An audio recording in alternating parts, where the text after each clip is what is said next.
السلام علیکم ورحمۃ اللہ وبرکاتہ۔ بسم اللہ والصلاۃ والسلام علی من لا نبی بعد۔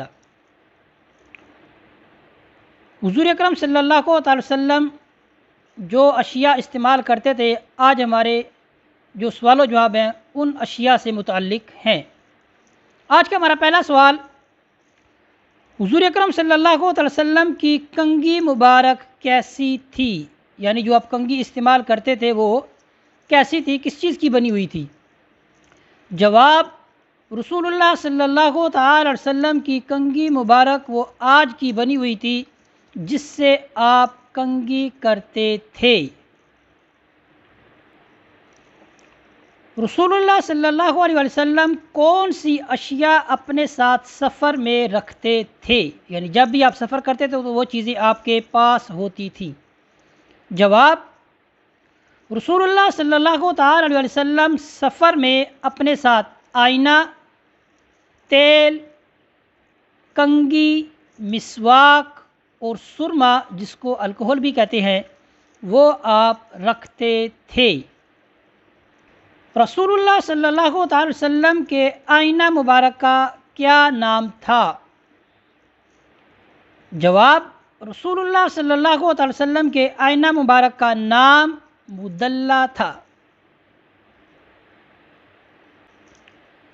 رسول اللہ صلی اللہ تعالی علیہ وسلم آنکھوں میں کب سرما لگاتے تھے؟ جواب، رسول اللہ صلی اللہ تعالی وسلم ہر رات میں اپنی آنکھوں میں 3 مرتبہ دونوں آنکھوں میں کیا کرتے تھے؟ سرما لگاتے تھے۔ سوال، کیا رسول اللہ صلی اللہ تعالی وسلم نے اسمد سرما کی تعریف فرمائی ہے؟ جواب، جی ہاں، رسول اللہ صلی اللہ تعالی وسلم نے اسمد سرما کی تعریف بیان کرتے ہوئے فرمایا ہے کہ وہ آنکھوں کو جلا بخشتا ہے اور بالوں کو اگاتا ہے، یعنی جو پلکوں کے بال ہیں ٹھیک ہے ان کو اگاتا ہے۔ کیا رسول اللہ صلی اللہ تعالی علیہ وسلم نے روزے کی حالت میں اسمد سرما لگایا ہے؟ جواب، بربرہ رضی اللہ تعالی عنہا نے فرمایا کہ میں نے رسول اللہ صلی اللہ تعالی وسلم کو روزے کی حالت میں اسمد سرما لگاتے دیکھا ہے۔ رسول اللہ صلی اللہ تعالی علیہ وسلم کس چیز کے ساتھ اپنے ناخن مبارک کو کاٹتے تھے؟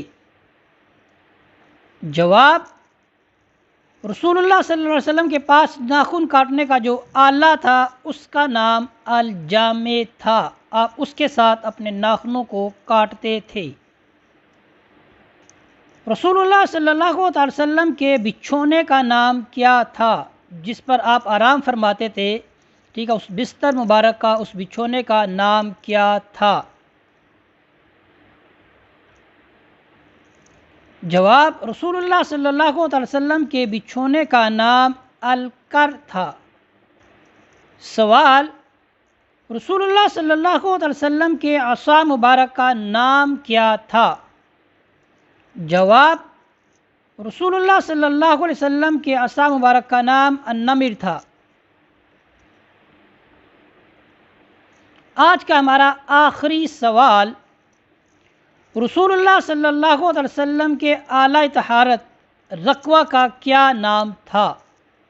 جس کو آپ استنجا کے لیے اس میں پانی ہوتا تھا اور آپ اس کو استعمال کرتے تھے، اس آلہ کا نام، عربی میں اس کو رقوہ کہا جاتا ہے، اس کا نام کیا تھا؟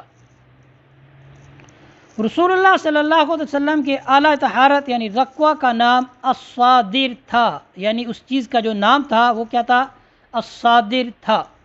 اس طرح ہمارا آج کے جو سوال تھے شمائل محمدیہ صلی اللہ علیہ وسلم سے متعلق وہ مکمل ہوئے۔ اللہ تعالی ہمارے دلوں میں حضور اکرم صلی اللہ علیہ وسلم کی محبت کو قیامت تک قائم فرمائے، ہمارے دلوں میں، ہماری نسلوں میں، ہمارے دوست احباب، ہمارے رشتہ دار اور جو میرے اسباق جو سن رہے ہیں، اللہ تعالیٰ تمام کے دلوں میں حضور اکرم صلی اللہ علیہ وسلم کی محبت کو اجاگر فرمائے۔ یہی وہ سرمایہ ہے جو دین و دنیا میں ہمارے لیے کامیابی کا کیا ہے؟ ایک کامیابی ہماری اس میں چھپی ہوئی ہے۔ ٹھیک ہے، وصلی اللہ علیہ سیدنا و مولانا محمد و بارک وسلم وصلی علیہ والحمد للہ رب العالمین.